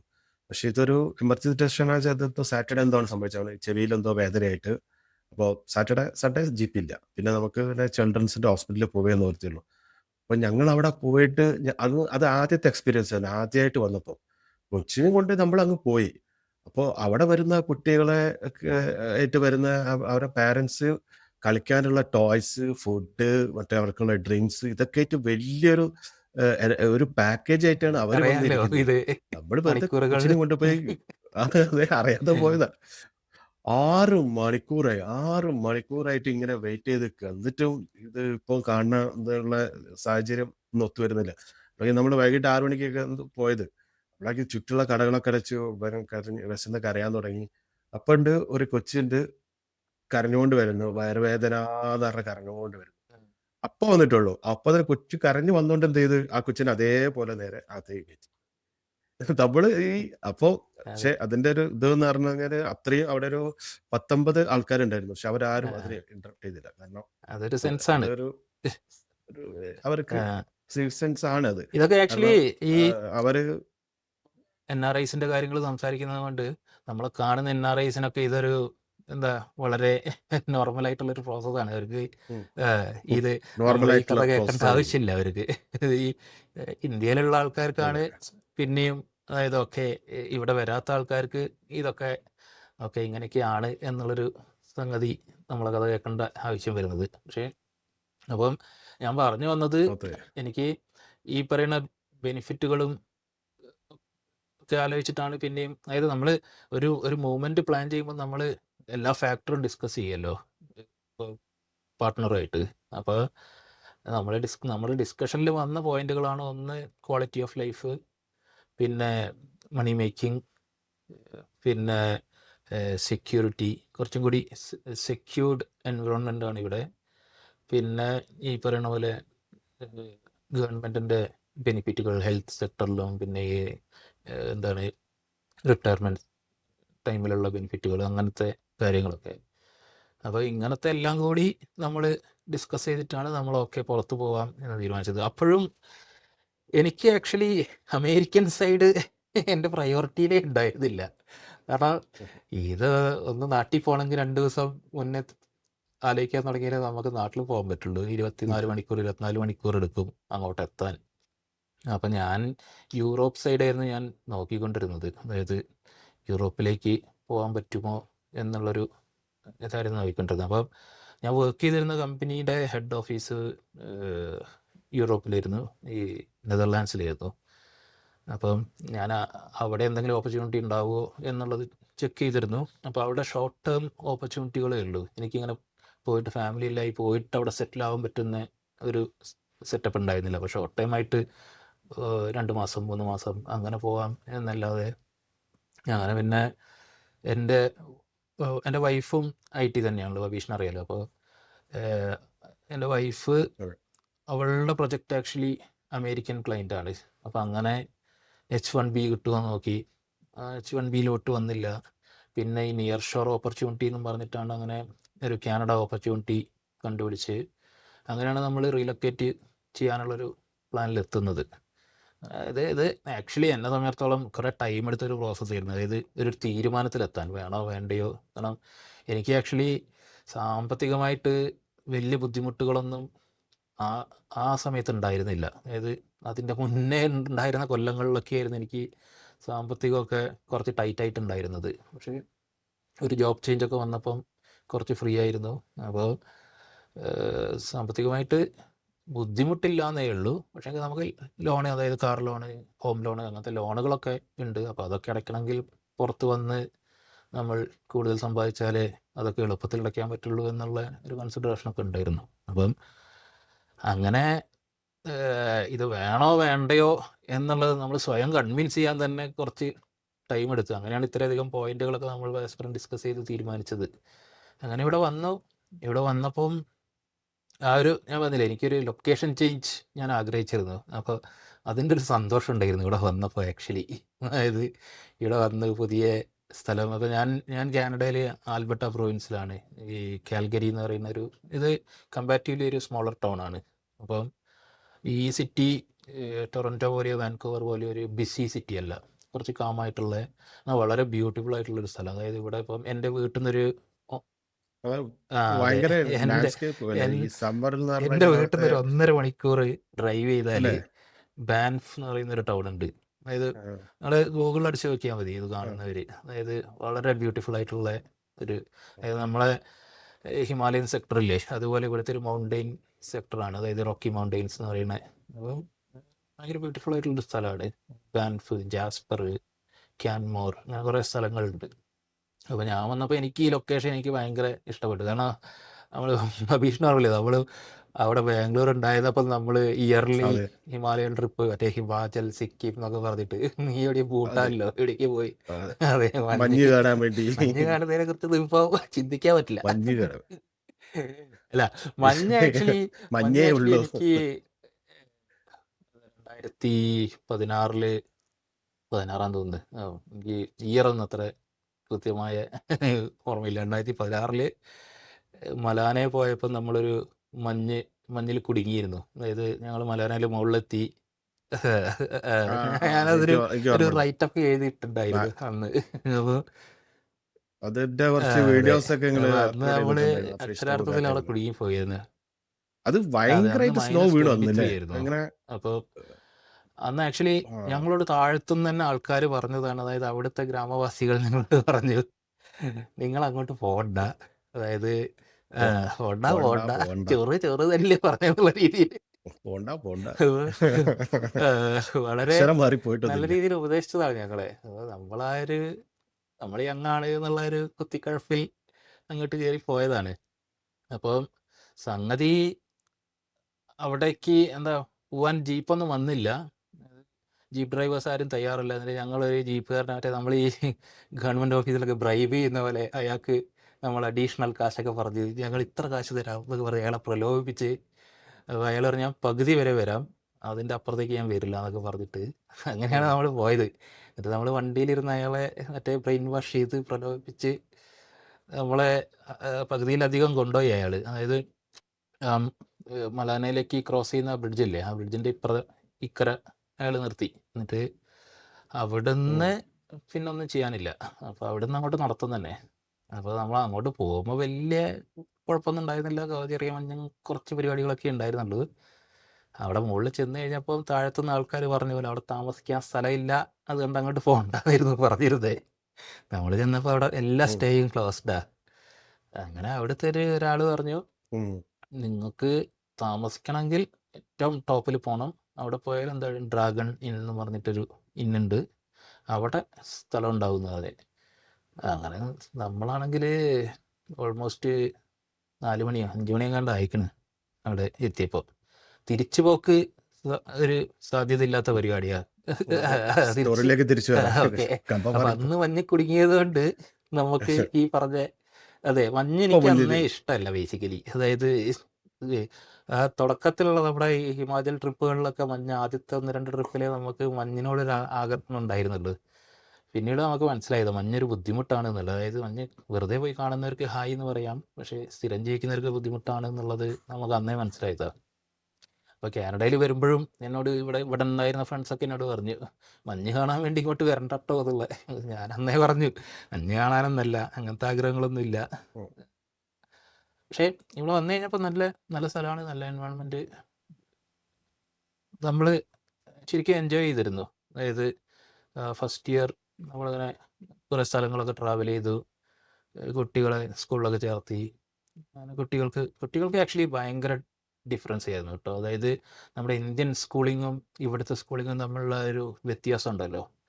അപ്പം കാരണം ഇന്ത്യൻ സ്കൂളിങ് ആക്ച്വലി അതെ കുറച്ചും കൂടി എന്താ പറയുക, കുട്ടികളുടെ പഠിത്തത്തിൻ്റെ കാര്യത്തിലൊക്കെ കുറച്ചും കൂടി ബേർഡനാണ്. അതായത് ഡെയിലി ഹോംവർക്ക് ഉണ്ട്, സ്ട്രെസ് ഉണ്ട്. സ്ട്രെസ് ആക്ച്വലി ഉണ്ട് കുട്ടികൾക്ക് ശരിക്കും. അതൊരു ഫാക്റ്റാണ്.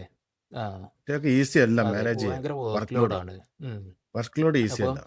ഇവിടെ വന്നു കഴിഞ്ഞപ്പോൾ പിള്ളേർ ഭയങ്കര ഫ്രീ ആയി. അതായത് പിള്ളേർക്ക് പഠിത്തത്തിനേക്കാൾ ഉപരി എന്നുള്ളൊരു സാധനമൊക്കെ ചിന്തയൊക്കെ തുടങ്ങി. അതായത് പഠിത്തം മാത്രമല്ല, സ്പോർട്സ് ഉണ്ട്, അതെ മ്യൂസിക് ഉണ്ട് എന്നൊക്കെ പറഞ്ഞപ്പോൾ എൻ്റെ പിള്ളേർ കുറച്ച് മ്യൂസിക് ടേസ്റ്റൊക്കെ ഉള്ള ഒരു ഗണത്തിലാണ്. അപ്പോൾ മൂത്തവൻ അവിടുന്ന് കുറച്ച് ഗിറ്റാറൊക്കെ പഠിക്കുന്നുണ്ടായിരുന്നു. അപ്പോൾ ഇവിടെ വന്നപ്പം അവൻ അതൊക്കെ എക്സ്പ്ലോർ ചെയ്യാനുള്ള ഓപ്പർച്യൂണിറ്റി കിട്ടി തുടങ്ങി. കാരണം അവർക്ക് സമയമുണ്ട്. സ്കൂൾ തിരിച്ചു വന്നു കഴിഞ്ഞാൽ ഹോംവർക്ക് ഇല്ല, ബുക്ക് തന്നെ കൊണ്ടുവരുന്നില്ലല്ലോ വീട്ടിലേക്ക്.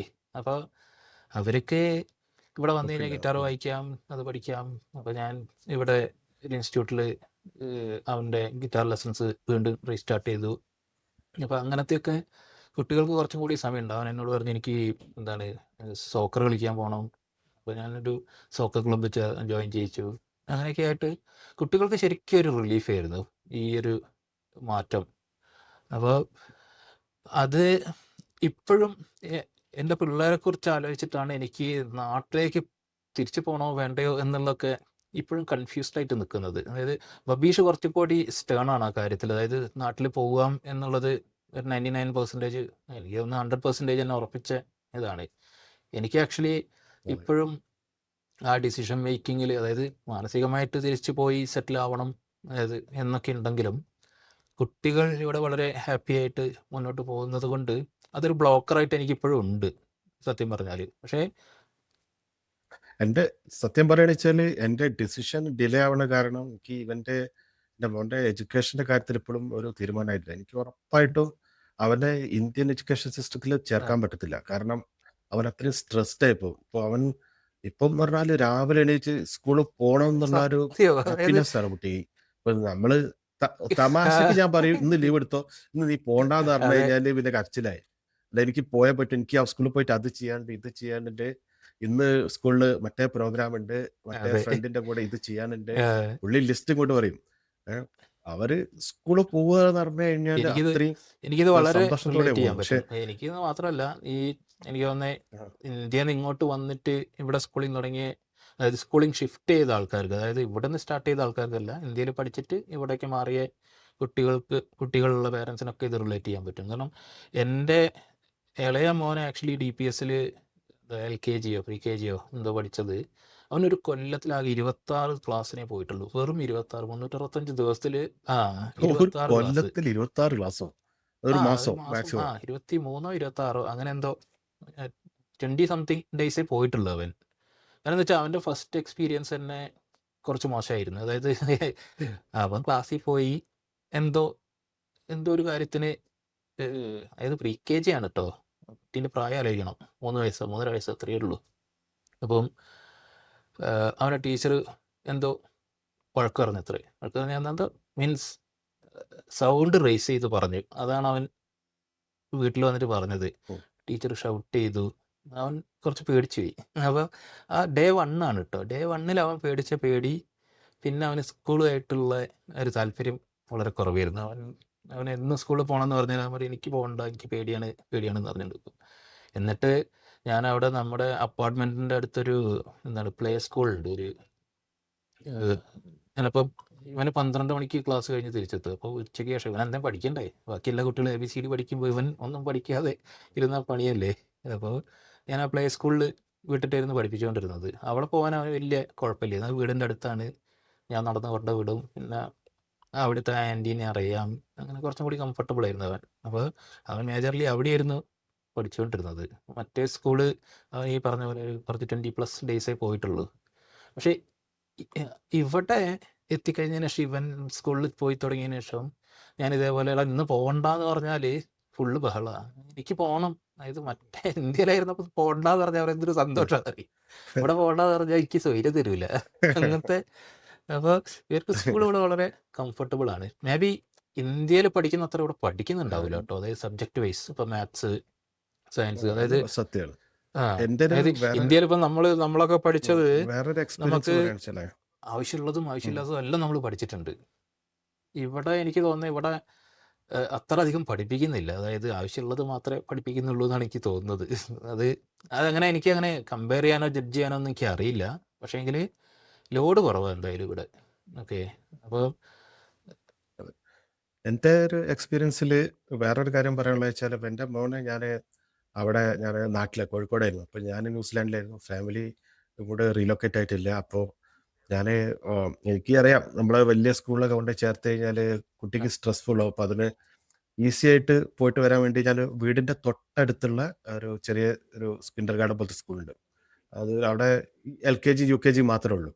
അപ്പോൾ അവിടെയാണ് ഞാൻ അവനെ LKG ചേർത്തിയത്. അപ്പോൾ അവന് 8:45 വീട്ടിൽ ഓട്ടോറിക്ഷ വന്നു, അതിൽ കയറി പോയി കഴിഞ്ഞാൽ 9 o'clock ആകുമ്പോഴേക്ക് അവിടെ എത്തും.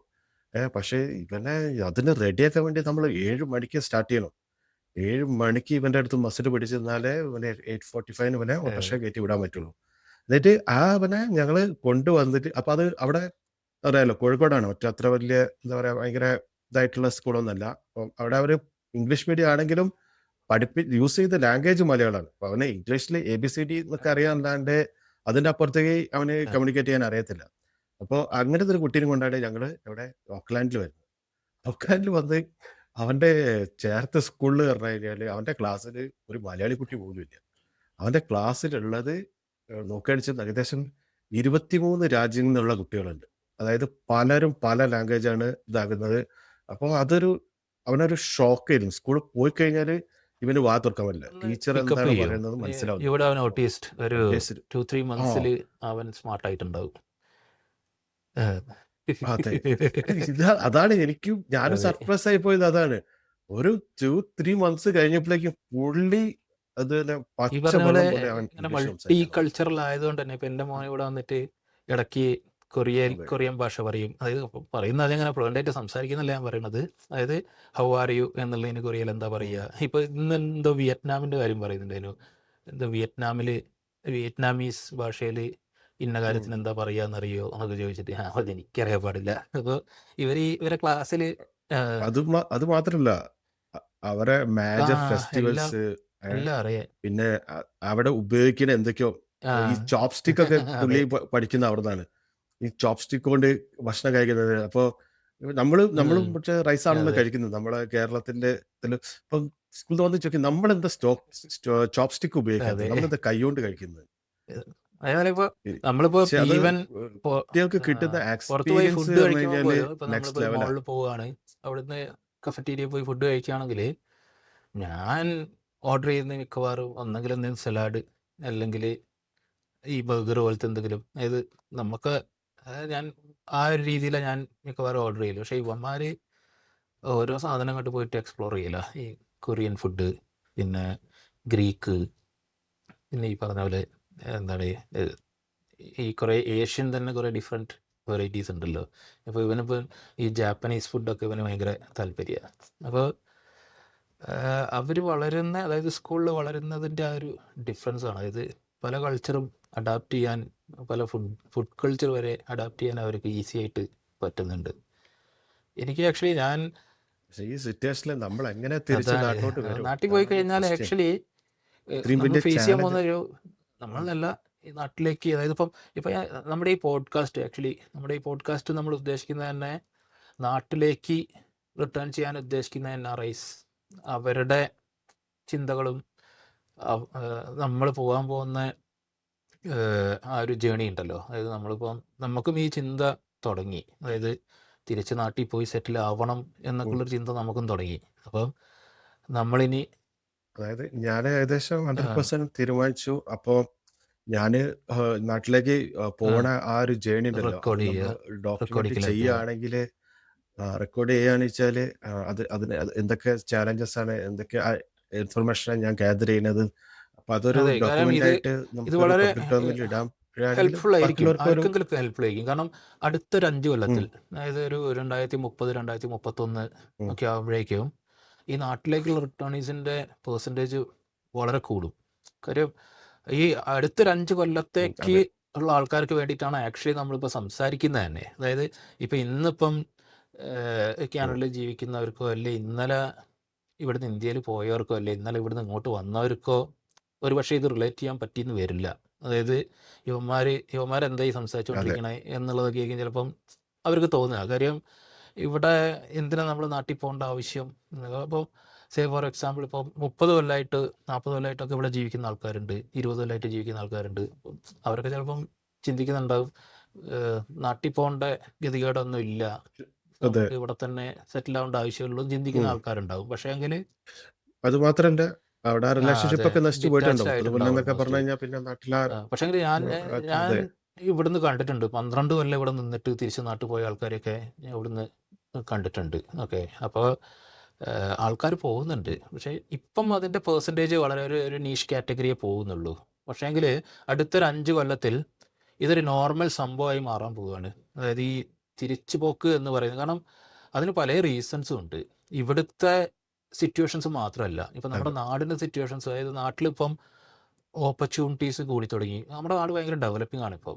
ഓക്കെ, അതിപ്പം ഭയങ്കര അത് ആ എനിക്കൊക്കെ ശരിക്കും മനസ്സിലാവുന്നില്ല. അതെ. നാട്ടിലൊക്കെ ചെല്ലുമ്പളേ, അപ്പോൾ നമ്മള് അവിടെ എത്തുമ്പോ ബാംഗ്ലൂരൊക്കെ അതെ, ഒന്ന് പോയി കാരണം നോക്കിക്കഴിഞ്ഞാല് ഇപ്പോൾ അവിടെ വന്ന് നാട്ടിലുള്ള ഡെവലപ്മെന്റ്സ്. ഗവൺമെൻറ്സ് ആണെങ്കിലും, ഇപ്പോൾ നമുക്കിപ്പം എന്താ സെൻട്രൽ ഗവൺമെൻറ്, നമ്മുടെ കേരള ഗവൺമെൻറ്റിൻ്റെ ഈ കാര്യം മാത്രമേ നമുക്ക് മേജറായിട്ട് അറിയുള്ളൂ. മറ്റ് സ്റ്റേറ്റുകളെ കുറിച്ച് നമുക്ക് അത്ര എക്സ്പോഷർ ഇല്ല. പക്ഷേങ്കിൽ നമ്മളിപ്പോൾ ഈ 2 സാധനം തന്നെ, അതായത് ഇപ്പോൾ സെൻട്രൽ ഗവൺമെൻറ്റിൻ്റെ പരിപാടികളും നമ്മുടെ സ്റ്റേറ്റ് ഗവൺമെൻറ് പരിപാടികളും ഒന്ന് നോക്കിയാൽ തന്നെ നമുക്ക് മനസ്സിലാവും. അതായത് ഇപ്പം സ്റ്റേറ്റ് ഗവൺമെൻറ്റിൽ ഇപ്പോൾ ഈ സ്റ്റാർട്ടപ്പ് മിഷനൊക്കെ എത്രത്തോളം സപ്പോർട്ട് ചെയ്യുന്നുണ്ട്. അതേപോലെ central government make in India programs, അങ്ങനത്തെ, അതായത് ബേസിക്കലി ഈ പുതിയ സംരംഭകർക്കുള്ള ഓണ്ടർപ്രണർഷിപ്പ് ആഗ്രഹിക്കുന്ന ആൾക്കാർക്ക് നമ്മുടെ നാട് ഭയങ്കര സപ്പോർട്ടീവാണ് ഇപ്പോൾ. അത് 2 ഗവൺമെൻറ്റും അതിനെ സപ്പോർട്ട് ചെയ്യുന്നുണ്ട് എന്നുള്ളതാണ് ഒരു അത്ഭുതം. സാധാരണ നമ്മൾ കാണാറ് ഈ എന്താണ് റൂളിംഗ് പാർട്ടിയും ഒപ്പോസിഷൻ പാർട്ടിയും എപ്പോഴും ആ ഒരു ഫ്രിക്ഷൻ ഉണ്ടാകും. പക്ഷേ ഈ ഒരു കാര്യത്തിൽ, അതായത് സംരംഭകരുടെ കാര്യത്തിൽ എല്ലാവരും ഒരേ അതെ. അലൈൻഡ് ആണ്, അലൈൻഡ് ഒരേ ആണ്. രീതിയിൽ അലൈൻഡ് ആണ്. എല്ലാവരും സംരംഭകരെ പ്രൊമോട്ട് ചെയ്യുന്നുണ്ട്. മറ്റു മറ്റേത് എന്ന് കാര്യങ്ങളിലൊക്കെ പറഞ്ഞാല് നാട്ടിൽ അതെ അടിപിടിയും കച്ചറയൊക്കെ അതെ. നടക്കുന്നുണ്ടെങ്കിൽ പോലും ഈ സംരംഭകരുടെ കാര്യം വരുമ്പം എല്ലാ പാർട്ടിക്കാരും അതിനെ പുഷ് ചെയ്യാണ് ചെയ്യുന്നത്. അവിടുത്തെ ഒരു കൾച്ചർ ഇപ്പം ആക്ച്വലി ആ ഒരു രീതിയിലാണ് ഡെവലപ്പ് ആയിക്കൊണ്ടിരിക്കുന്നത്. അതായത് എല്ലാവർക്കും, അതായത് നമ്മളിപ്പോൾ നോക്കി കഴിഞ്ഞാൽ ഇപ്പോഴത്തെ യങ്സ്റ്റേഴ്സിനെ നോക്കിയാൽ തന്നെ മനസ്സിലാവും. അതായത് പഠിച്ചുകൊണ്ടിരിക്കുന്ന പിള്ളേർ തന്നെ അവരൊക്കെ സ്വന്തമായിട്ട് ഓരോ സംരംഭങ്ങൾ തുടങ്ങുന്ന രീതിയിലാണ് പോയിക്കൊണ്ടിരിക്കുന്നത്. അപ്പം ഇൻഫ്ലുവൻസേഴ്സ് ആയിട്ട്, അതായത് ഇൻഫ്ലുവൻസർ എന്നൊക്കെ പറയുന്ന ഒരു ബിസിനസ് പോലെയാണ് ഇപ്പം ആൾക്കാർ ചെയ്യുന്നത്. ഓക്കെ, പിന്നെ ഈ ഇൻഫ്ലുവൻസറായി വരുന്ന ആൾക്കാർ തന്നെ അവരുടേതായ റെസ്റ്റോറൻറ്റ്സ് തുടങ്ങുന്നു, അല്ലെങ്കിൽ എന്തെങ്കിലും ബിസിനസ്സുകൾ, ഇപ്പം ക്ലോത്തിങ് ബിസിനസ്, അങ്ങനെ പല ഡിഫറെൻറ്റ് അതെ. സെക്ടറിലുള്ള ബിസിനസ്സുകൾ. ഇൻഫ്ലുവൻസിങ് എന്നുള്ളത് ഫസ്റ്റ് സ്റ്റെപ്പാണ്. പിന്നെ അതായത് അവരൊരു അതെ, ബിസിനസ് അതെ, മേഖലയിലേക്ക് അതിനൊക്കെ കയറുകയാണ് ആ ഒരു ഇത് വെച്ചിട്ട്. നാട് സപ്പോർട്ടിംഗ് ആണ് എന്നുള്ളതാണ്. അതായത് നാട് എന്ന് പറഞ്ഞാൽ ഇപ്പം എന്താ പറയുക, ഗവൺമെൻറ് മാത്രമല്ല, അതായത് ജനങ്ങളും സപ്പോർട്ടിംഗ് ആണ് എന്നുള്ളതാണ് അതിൻ്റെ ഒരു ബ്യൂട്ടി. അപ്പോൾ അതെ. ഇതും ഒരു മേജർ ഫാക്ടറാണ് നമുക്ക് നാട്ടിലേക്ക് വരാൻ തോന്നുന്നതിൻ്റെ. കാരണം നാട്ടിൽ പോയിട്ട് നമുക്ക് എന്തെങ്കിലും നമ്മുടേതായ സ്റ്റാർട്ടപ്പുകൾ എന്തെങ്കിലും ചെയ്യാൻ പറ്റും. അതിപ്പം ഏത് സെക്ടറിൽ വേണമെങ്കിലും, അതായത് ഇപ്പോൾ IT സെക്ടറിൽ തന്നെ തുടങ്ങാം. നമ്മളിപ്പോൾ IT വർക്ക് ചെയ്തുകൊണ്ട് നമുക്ക് IT സെക്ടറിൽ തന്നെ വേണമെങ്കിൽ തുടങ്ങാം. പക്ഷേ ഞാൻ IT സെക്ടറിലേക്ക് അത്ര എന്താ ഇൻക്ലൈൻഡ് അല്ല. ഉം. ഞാനെങ്ങനെയെങ്കിലും IT വിട്ടിട്ട് എന്തെങ്കിലും അതായത് അതെ, ഇത്രയും കാലം IT ആണ് ചെയ്തത്. അതെ, ഇനി ഒരു ബ്രേക്ക് വേണോ? ഇനി അതെ. എന്തെങ്കിലും ചെയ്യാന്ന് വെച്ചാല് അപ്പോൾ IT വേറെ വിട്ടിട്ട് എന്തെങ്കിലും ചെയ്യണോ? എന്തെങ്കിലും എന്നുള്ള ചിന്തയൊക്കെ ഉണ്ട്. പക്ഷേ ഞാൻ ആക്ച്വലി, ഉം. അതായത് നമ്മളിപ്പോൾ ഈ പോഡ്കാസ്റ്റ് നടത്തുന്നത് തന്നെ ഇപ്പം നമ്മൾ കഴിഞ്ഞ ദിവസം ഉണ്ടായൊരു ഡിസ്കഷൻ്റെ പേരിലാണ് നമ്മളൊക്കെ, അതായത് ഇതേ സാധനങ്ങൾ നമ്മൾ ഓവർ ദ ഫോൺ നമ്മൾ ഡിസ്കസ് ചെയ്തുകൊണ്ടിരിക്കുകയായിരുന്നു, എന്ത് ചെയ്യണം, എങ്ങനെ ചെയ്യണം എന്നുള്ളതൊക്കെ. അപ്പോഴാണ് ബബീഷ് പറഞ്ഞത്, okay. Why don't we document it. അതായത് ഇത് ഡോക്യുമെൻ്റ് ചെയ്ത്, കാരണം നമുക്ക് തന്നെ നമ്മുടെ ഡിസ്കഷനിൽ പലതും പല കൺഫ്യൂഷൻസും ഉണ്ട്. അതായത് എന്ത് ചെയ്യണം എന്നുള്ളത് തന്നെ നമുക്ക് വലിയൊരു ക്വസ്റ്റ്യൻ മാർക്ക് ആയിരുന്നു.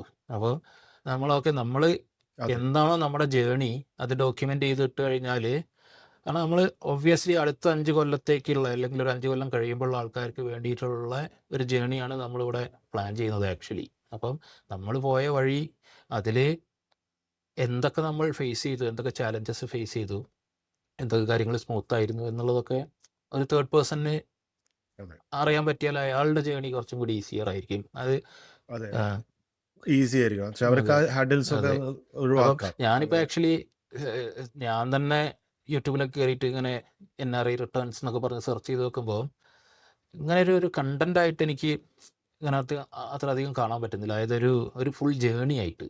ഇപ്പം അല്ലാതെ ഞാൻ 1-2 പോസ്റ്റുകളൊക്കെ കണ്ടിട്ടുണ്ട്. 1-2 അല്ല, അത്യാവശ്യം പോസ്റ്റുകളുണ്ട്. അതായത് ഇപ്പം കാനഡയിൽ നിന്ന് റിട്ടേൺ ചെയ്യുമ്പം ഇവിടുന്ന് എന്തൊക്കെ ചെയ്യാനുണ്ട്, അതായത് ലീഗലി ഇപ്പം ബാങ്ക് അക്കൗണ്ട് ക്ലോസ് ചെയ്യുന്നത്, NRI അക്കൗണ്ട് കൺവേർട്ട് ചെയ്യുന്നത്, പിന്നെ ഇവിടുത്തെ പെൻഷൻ്റെ കാര്യങ്ങൾ ഡീൽ ചെയ്യുന്നത്, അങ്ങനത്തെ കുറേ കുറേ കാര്യങ്ങളൊക്കെ ഞാൻ കുറേ വീഡിയോസൊക്കെ കണ്ടു അങ്ങനത്തത്.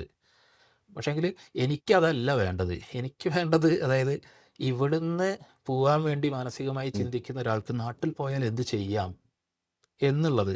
കാരണം നമ്മൾ വെറുതെ നാട്ടിൽ പോവുകയല്ലല്ലോ, നമുക്ക് ജീവിക്കണ്ടേ. നമുക്ക് അതായത് അതെ. ജീവിക്കണ്ടേ എന്ന് പറഞ്ഞാൽ നമുക്ക് മേജർലി നമ്മുടെ കൺസേൺ പിള്ളേരുടെ ജീവിതമാണ്. അപ്പോൾ പിള്ളേരുടെ ഏത് സ്കൂളിൽ ചേർക്കും, പിള്ളേരാണ് ഇത് അതായത് വല്ലാണ്ട് ഇപ്പോൾ ഇമ്പാക്റ്റ് നമ്മൾ ആവുന്നത്. പോവുകയാണെങ്കിൽ ഉം. നമ്മൾ ഈ പറയുന്ന ഒരു ഇൻ്റർനാഷണൽ സിലബസ് ഉള്ള സ്കൂളായിരിക്കും നമ്മൾ പ്രിഫറബിളി നോക്കുക. കാര്യം എന്താ വെച്ചാൽ നമുക്കറിയാം അവിടെ ബേർഡൻ കുറവായിരിക്കും എന്നുള്ളത്. ഇതിലൊക്കെ ചിലപ്പം നമ്മൾ മാറ്റി ചിന്തിക്കേണ്ടി വരും, പല ഫാക്ടേഴ്സ് ഉണ്ട്. ചിലപ്പം നമ്മൾ സാധാരണ നമ്മൾ പഠിച്ച പോലത്തെ സ്കൂളിൽ കൊണ്ട് ചേർക്കേണ്ടി വരും. പക്ഷെ അങ്ങനെ വന്നു കഴിഞ്ഞാൽ പിള്ളേർക്ക് അതൊരു വലിയ ബേർഡനാണ് എന്നുള്ളത് നമ്മളെ ഇപ്പോഴും ബോദർ ചെയ്യുന്നുണ്ട്. അപ്പം അതൊക്കെ എന്ത് ചെയ്യണം, അതെ. അതൊക്കെ എങ്ങനെ സ്മൂത്തായിട്ട് ചെയ്യാം, ആ ട്രാൻസിഷൻ എന്താണ്, അതിനെക്കുറിച്ചൊക്കെ ഞാൻ സെർച്ച് ചെയ്യുമ്പം എനിക്കങ്ങനെ കാര്യമായ ഡോക്യുമെൻറ്റേഷൻസ് ഒന്നും കാണുന്നില്ല. ആൾക്കാർ പോയിട്ട് എന്താണ് ചെയ്തത്, പിള്ളേരുടെ ലൈഫ് എങ്ങനെയാണ് ഹാൻഡിൽ ചെയ്തത് എന്നുള്ളതിനെക്കുറിച്ചൊന്നും കാര്യമായ ഡോക്യുമെൻറ്റേഷനൊന്നും. ആ, കുട്ടികൾക്കത് അതെ, എങ്ങനെ ആ ജേർണി എങ്ങനെ സ്മൂത്ത് ആക്കുക അതെ. എന്നുള്ളതാണ് മെയിനായിട്ട് ഉം. ശ്രദ്ധിക്കേണ്ടത്. കാരണം നമ്മള് കുറച്ച് ഏജ്ഡാണ്. നമ്മൾ കുറച്ച് ജീവിതത്തിൽ നമുക്ക് കുറേ എക്സ്പീരിയൻസ് ഒക്കെ ഉള്ളതുകൊണ്ട് നമുക്ക് കുറേ കാര്യങ്ങളൊക്കെ പിന്നെ നമ്മൾ മറികടക്കാൻ പറ്റും. മേജർലി നമ്മൾ അവിടെ ചലഞ്ചിങ് ആയിട്ടുള്ള. ജീവിച്ചിട്ട് പക്ഷെ വന്നതല്ലേ, കുട്ടികള് നമുക്കറിയാം ഉം. അവിടെ എന്തൊക്കെയാണ് നടക്കണമെന്നുള്ളത്. നമ്മുടെ ഹഡിൽസൊക്കെ അതെ. ഓൾമോസ്റ്റ് കഴിഞ്ഞു. പക്ഷേ ഉം. പിള്ളേർക്ക് തുടങ്ങിയിട്ടേ ഉള്ളൂ കഴിഞ്ഞു. പരിപാടി. അപ്പം നമ്മൾ അതുകൊണ്ടാണ് നമ്മൾ പിള്ളേരുടെ കാര്യത്തിനെ കുറിച്ച് വറി ചെയ്യുന്നതും. കാരണം ഇവിടെ അവർക്ക് വളരെ സ്മൂത്താണ് കാര്യങ്ങൾ. ഈ ഉം. സ്മൂത്ത്നെസ്സിൽ നിന്ന് നമ്മൾ ഒരു റഫ്നെസ്സിലേക്കാണ് വിടാൻ പോകുന്നത് നമുക്കറിയാം. അപ്പോൾ അപ്പോൾ അതെ. അതുകൊണ്ട് തന്നെ അങ്ങനത്തെ ജേണി ആരെങ്കിലും സംസാരിക്കുന്ന വീഡിയോസൊക്കെയാണ് ഞാൻ തപ്പിക്കൊണ്ടിരുന്നത്. പക്ഷേ എനിക്ക് അങ്ങനത്തെ ഒന്നും കണ്ടുപിടിക്കാൻ പറ്റിയില്ല. ഇനി അങ്ങനത്തെ എന്തെങ്കിലും ഉണ്ടെങ്കിൽ ആരെങ്കിലും സജസ്റ്റ് ചെയ്യുകയാണെങ്കിൽ ഹെൽപ്ഫുൾ ആണ്. എൻ്റെ ജേണിക്ക് അത് ഹെൽപ്ഫുൾ ആവും. ഇവിടെ കമൻറ്റിൽ ആരെങ്കിലും അങ്ങനത്തെ ഏതെങ്കിലും പോഡ്കാസ്റ്റുകളോ അല്ലെ ഇൻഡിവിജ്വൽ വീഡിയോസോ എന്തെങ്കിലും ഉണ്ടെങ്കിൽ പോസ്റ്റോ ലിങ്ക് തന്നാൽ നമുക്ക് ഉപകാരപ്പെടും അത്. അതെ. നമുക്ക് ഉപകാരം ആ, ഇപ്പോഴത്തെ അപ്പോൾ സിറ്റുവേഷനിൽ. അങ്ങനത്തെ നല്ല അടിപൊളിയായിട്ടുള്ള മൾട്ടിപ്പിൾ ഡോക്യുമെൻറ്റഡ് സാധനങ്ങൾ ഉണ്ടെങ്കിൽ ഒരുപക്ഷെ നമ്മളിത് ചെയ്യേണ്ടി വരില്ല. കാര്യം ഉം. ഓൾറെഡി അതായത് ഇപ്പോൾ ഒന്നോ അതെ. രണ്ടോ ഒക്കെ ഉള്ളെങ്കിൽ still we can do it. കാരണം ഓരോരുത്തരുടെയും എക്സ്പീരിയൻസ് ഡിഫറെൻ്റ് അതെ. ആയിരിക്കില്ല. പക്ഷേ if there is a certain percentage of videos readily available, ഒരു കൺസിഡറബിൾ എമൗണ്ട് ഓഫ് വീഡിയോസ് ഉണ്ടെങ്കിൽ പിന്നെ നമ്മളൊരു പുതിയ എക്സ്പീരിയൻസ് കൊടുക്കേണ്ട ആവശ്യമൊന്നുമില്ല. കാരണം അവർ പോയ എക്സ്പീരിയൻസ് ഒക്കെ തന്നെ ഓൾറെഡി ആവശ്യമില്ല. മതിയാവും. പക്ഷേ ഞാൻ നമ്മൾ സെർച്ച് എക്സ്പെക്ട് ചെയ്തിട്ട് ചെയ്താൽ മതി. അങ്ങനെയൊന്നും എനിക്ക് കണ്ടുപിടിക്കാൻ പറ്റിയില്ല. ഒറ്റ നോട്ടത്തിൽ അങ്ങനത്തെ ഒന്നും ഇല്ല. അപ്പം that's why we have decided okay let's document our journey എന്നുള്ളത്. അപ്പം നമ്മൾ ഇതിന് റിലേറ്റഡ് ആയിട്ടുള്ള അതെ എപ്പിസോഡ്സൊക്കെ അതെ വരുന്ന അപ്പോൾ ദിവസങ്ങളിൽ ചെയ്യാൻ പ്ലാൻ അപ്പോൾ ചെയ്യുന്നത്. ഇതുപോലെ നമ്മളെപ്പോലെ ചിന്തിക്കുന്ന ആൾക്കാരുണ്ടെങ്കിൽ, അതായത് കാനഡയിലും യു കെയിലും ന്യൂസിലാൻഡിലൊക്കെ ജീവിച്ചുകൊണ്ടിരിക്കുന്ന, നാട്ടിലേക്ക് പോകണോ വേണ്ടയോ എന്ന് കൺഫ്യൂസ്ഡ് ആയിട്ട് നിൽക്കുന്ന ആൾക്കാർ, അതേപോലെ നാട്ടിലേക്ക് പോകാൻ വേണ്ടി തീരുമാനിച്ച് നിൽക്കുന്ന ആൾക്കാർ, അവർക്കൊക്കെ നമ്മുടെ അപ്കമിങ് വീഡിയോസ് എന്തെങ്കിലും രീതിയിൽ ഹെൽപ്ഫുൾ ആകുമെന്ന് വിശ്വസിക്കുന്നു. പിന്നെ പിന്നെ അതുകൂടാണ്ട് ഇപ്പോൾ നാട്ടിലുള്ള ആൾക്കാർക്ക് ഒരു നമ്മുടെ ഒരു അനുഭവങ്ങൾ ഷെയർ ചെയ്യുക. ഇപ്പോൾ ഞങ്ങളെ കഥകൾ കേട്ടിരിക്കുക എന്ന് പറയുന്നത് അവർക്ക് ഒരു അതെ, രസമുള്ള നാട്ടിലുള്ളവർക്ക് കാര്യമായിരിക്കും. മേ ബി അത് ചിലപ്പം ഇൻട്രസ്റ്റിംഗ് ആയിരിക്കും. പക്ഷേ ഓൾറെഡി NRIs ആയിട്ടുള്ള ആൾക്കാർക്ക് അതൊരു ബോറിംഗ് സ്റ്റോറി ആയിരിക്കും. അത് രണ്ട് പെർസ്പെക്റ്റീവ് ആണല്ലോ ഓബ്വിയസ്ലി. അതായത് കാരണം നമ്മൾ ഈ ആശുപത്രിയിൽ പോയി 4 മണിക്കൂർ കാത്തുനിന്ന് പറയുന്ന ഇവിടെയുള്ള ആൾക്കാർക്ക് ഇപ്പം എനിക്കും നിനക്കും തന്നെ ഇതെന്ത് എന്നുള്ളൊരു ചിന്തയാണല്ലോ. 4 മണിക്കൂർ കാത്തൊക്കെ ഇത്ര വലിയ ആരക്കാരിയാണോ അതെ. എന്നുള്ളതാണല്ലോ നമ്മൾ തന്നെ ചിന്തിക്കുന്നത്. അപ്പം ഇത് അനുഭവിക്കുന്നവർക്ക് ഇത് വലിയ എക്സൈറ്റിംഗ് സ്റ്റോറി ഒന്നും ആയിരിക്കില്ല. പക്ഷേ എങ്കിൽ നാട്ടിലുള്ള ആൾക്കാർക്ക്, അല്ലെങ്കിൽ നാട്ടിൽ നിന്ന് പുതിയതായിട്ട് ഇങ്ങോട്ട് വരാൻ പോകുന്ന ആൾക്കാർക്കൊക്കെ മേ ബി ഇതൊരു കേട്ടിരിക്കാൻ പറ്റിയ സ്റ്റോറി ആയിരിക്കാം.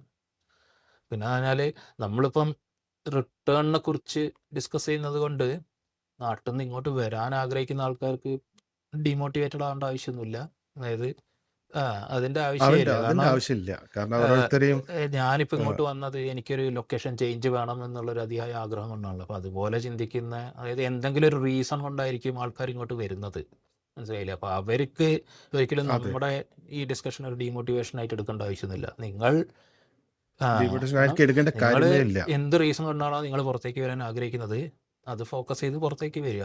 ഇവിടെ വന്നിട്ട് നിങ്ങൾ ആ മുന്നോട്ട് പോവുക. ലൈഫ് കൊണ്ട് മുന്നോട്ട് പോവുക. എന്നിട്ട് ഈ പറഞ്ഞ പോലെ ഒരു 5 കൊല്ലം കഴിയുമ്പോൾ ഓക്കെ ഞങ്ങളുടെ അവസ്ഥയിൽ നിങ്ങൾ ഒക്കെ എത്തുകയാണെങ്കിൽ അപ്പോൾ തോന്നുകയാണെങ്കിൽ പറഞ്ഞിട്ട് ഈ വീഡിയോ കണ്ടിട്ട് ഓക്കെ ഇവന്മാർ ഇതൊക്കെ അതെ വീഡിയോസ് അപ്പോൾ കാണാം. ചിലപ്പോൾ മേ ബി യൂസ്ഫുൾ ആയിരിക്കാം. അതായത് ഓരോരുത്തർക്കും അതെ ഓരോ രീതികളാണല്ലോ. ഇപ്പം ഇവിടെ തന്നെ ഇപ്പം നമുക്ക് മുന്നേ വന്നവരും നമുക്ക് ശേഷം വന്നവരും ഒക്കെ ഇവിടെ തന്നെ കണ്ടിന്യൂ ചെയ്യാം എന്ന് ചിന്തിക്കുന്ന ഇഷ്ടംപോലെ ആൾക്കാരുണ്ടാവാം. പല രീതിയിലുള്ള അതെ ഇപ്പം നിലവിൽ ഇഷ്ടംപോലെ ആൾക്കാർ. നിലവിൽ മെജോറിറ്റി ഇപ്പം അവരാണ്. ഇവിടെ സെറ്റിൽ ആവാം എന്ന് ചിന്തിക്കുന്ന ആൾക്കാരാണ് കൂടുതലും. പക്ഷേങ്കിൽ ഒരു 5 കൊല്ലം കഴിയുമ്പോൾ കൂടുതലും. കഥ അതെ മാറും. വിത്തിൻ 5 years ഉം.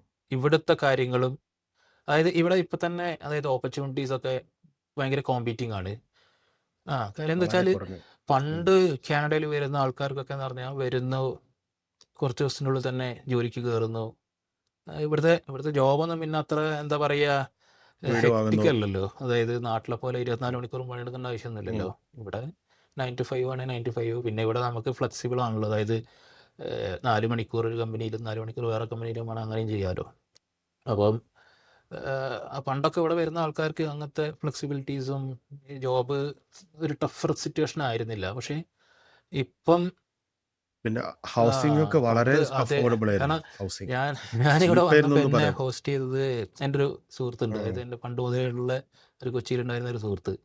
അപ്പോൾ അവനാണ് എന്നെ എയർപോർട്ടിൽ നിന്ന് പിക്ക് ചെയ്തതും. അതായത് നമുക്കെപ്പോഴും ഒരു സ്ഥലത്ത് പോകുമ്പോൾ നമുക്ക് ആ തുടക്കത്തിൽ ആരെങ്കിലും ഒന്ന് ഉണ്ടായിരുന്നെങ്കിൽ എന്നുള്ളൊരു സാധനം ഉണ്ടല്ലോ. അപ്പോൾ എനിക്ക് ആക്ച്വലി അതെ അവ ഭയങ്കര ഹെൽപ്ഫുൾ ആയിരുന്നു. അതായത് ഞാൻ എയർപോർട്ടിൽ എത്തിയത് മാത്രമേ എനിക്ക് അറിയണ്ടൂ. ഒരു ബുദ്ധിമുട്ട് അനുഭവിക്കേണ്ടി വന്നിട്ടില്ല. അതായത് അവ വന്ന് പിക്ക് ചെയ്യുന്നത്, നമ്മളെ ഹോട്ടലിൽ കൊണ്ട് ഡ്രോപ്പ് ചെയ്യുന്നു, വീട് കാണിച്ചു തരുന്നു, വീട്ടിലേക്കുള്ള സാധനങ്ങൾ വാങ്ങാൻ ഹെൽപ്പ് ചെയ്യുന്നു. അങ്ങനെ എല്ലാത്തിലും എനിക്ക് ഒരു കൈത്താങ് ഉണ്ടായിരുന്നു. ഓക്കെ, അപ്പം നമുക്ക് വൈൻഡപ്പ് ആ ചെയ്യാം. ആ സമയം ആയിക്കോട്ടെ. ഓക്കെ, അതിക്രമിച്ചിരിക്കുന്നു ഒരുപാടായി. തീർച്ചയായും. ഉം. ഓക്കെ, അപ്പോൾ നമുക്ക് ഉം, അപ്പോൾ ആ, അപ്പോൾ ഇതൊക്കെയാണ് നമ്മൾ പ്ലാൻ ചെയ്യുന്നത്. അപ്പോൾ ഇതിൻ്റെ ഈ ചാനലിൽ വരുന്ന വീഡിയോസിൻ്റെ ഒരു ഇങ്ങനത്തെ ടൈപ്പ് ഒരു കണ്ടന്റ് അതെ, ആയിരിക്കും ഞങ്ങൾ അപ്ലോഡ് ചെയ്യുന്നത്. മെയിനായിട്ട് നമ്മുടെ ഈ ജേണി ഡോക്യുമെന്റ് ചെയ്യുക, ഞങ്ങളുടെ എക്സ്പീരിയൻസ്, നമ്മൾ ചെയ്ത മിസ്റ്റേക്കുകൾ, നമ്മൾ നല്ല രീതിയിൽ ചെയ്ത കാര്യങ്ങൾ. അപ്പോൾ ഇങ്ങനത്തെ കാര്യങ്ങളൊക്കെ ഇനി ഭാവിയിൽ ഇങ്ങനെ ആരെങ്കിലും നാട്ടിലോട്ട് തിരിച്ചു പോകണം എന്നുള്ള ഒരു അവസ്ഥയിൽ നിൽക്കുകയാണെന്ന് വെച്ചാൽ അവർക്ക് ഉപകാരപ്പെടും അല്ലേ ഡിസ്കഷനിൽ ഇങ്ങനത്തെ. ഞങ്ങൾക്ക് നമ്മൾ എന്തുകൊണ്ട് ഇങ്ങോട്ട് വന്നു എന്നുള്ളതിനെ കുറിച്ചൊരു ധാരണ കിട്ടിയിട്ടുണ്ടാകും, എന്തൊക്കെ കാരണങ്ങൾ കൊണ്ടാണ് നമ്മൾ ഇവിടെ എത്തിയത് എന്നുള്ളത്. ഉം, അടുത്ത ദിവസം ഉം. നമുക്ക് ഡിസ്കസ് ചെയ്യുമ്പം നമ്മൾ എന്തുകൊണ്ട് തിരിച്ചു പോണോ എന്നുള്ളൊരു ചിന്ത, ആ ഒരു ചിന്ത തിരിച്ചു എന്തുകൊണ്ട് പോരുന്നു ഉണ്ടായി എന്നുള്ളതിനെ കുറിച്ച് നമുക്ക് ഡിസ്കസ് ചെയ്യാം. പിന്നെ അതേപോലെ ഡിസ്കസ് ഞാനിപ്പോൾ ചെയ്യാം. വിഷു ഇപ്പം ഞങ്ങൾ ഫോണിലൂടെയൊക്കെ സംസാരിക്കുമ്പോൾ നമ്മൾ ഡിസ്കസ് ചെയ്തുകൊണ്ടിരുന്നത് തിരിച്ചു പോയാൽ നമ്മൾ എന്ത് ചെയ്യും. അതായത് പല അവന്യൂസ് ആണ്. അതായത് വേണമെങ്കിൽ തിരിച്ചു പോയി ഏതെങ്കിലും ഒരു IT കമ്പനിയിൽ ജോലിക്ക് കയറാം, അല്ലെങ്കിൽ വേറെ എന്തെങ്കിലും സ്വന്തമായിട്ട് തുടങ്ങാം. അപ്പം അതെന്തായിരിക്കും എന്നുള്ളത് നമ്മുടെ ഒരു മേജർ ടോപ്പിക്കാണ്. നമ്മൾ ഓൾമോസ്റ്റ് നമ്മളൊരു കാര്യം ഫൈനലൈസ് ചെയ്ത് വെച്ചിട്ടുണ്ട്, അതെ. നമുക്ക് തിരിച്ചു പോയാൽ എന്ത് ചെയ്യാം എന്നുള്ളതിനെ ഉം. കുറിച്ച്. അപ്പം അതെന്ത് എന്നുള്ള കാര്യങ്ങൾ നമ്മൾ ഡിസ്കസ് ചെയ്യാം. അതിനെക്കുറിച്ച് ഞങ്ങളുടെ പ്ലാനിങ് എങ്ങനെയാണ്, ഞങ്ങൾ അതിന് വേണ്ടി എന്തൊക്കെ സ്റ്റെപ്സാണ്. കാരണം നമ്മളിപ്പോൾ റിമോട്ടായിട്ട് ചെയ്യുന്നത്, കാരണം നമ്മളിപ്പോൾ ഇവിടെയാണല്ലോ. അപ്പം നമ്മൾ നാട്ടിൽ ഉം. പോയിട്ട് അതെ. ചെയ്യാനുള്ള കാര്യങ്ങൾ നമ്മൾ ഇവിടുന്ന് റിമോട്ടായിട്ട് എങ്ങനെയാണ് നമ്മളത് ഓപ്പറേറ്റ് ചെയ്യുന്നത്, അങ്ങനത്തെ കാര്യങ്ങളൊക്കെയാണ് നമ്മൾ അടുത്ത ടോപ്പിക്കുകളിൽ ഡിസ്കസ് ചെയ്യുക. അടുത്ത ഡിസ്കസ് ചെയ്യുന്നു. Stay tuned. അപ്പോൾ അപ്പോൾ ഓക്കെ, സ്റ്റേ ട്യൂൺഡ് അടുത്ത എപ്പിസോഡിന് വേണ്ടി. പിന്നെ എല്ലാവരും സപ്പോർട്ട് ഞാൻ ചെയ്യാം. കോയമ്പത്തൂർ പഠിക്കുമ്പോൾ അവിടുത്തെ TV-യിൽ എപ്പോഴും പറയുന്നത് വീണ്ടും സന്ധിക്കും വരേക്കും വണക്കം. വണക്കം. വീണ്ടും സന്ധിക്കും വരേക്കും വണക്കം. കാണാം. Thank you. ഓക്കെ, കാണാം. Okay, thank you. ബൈ.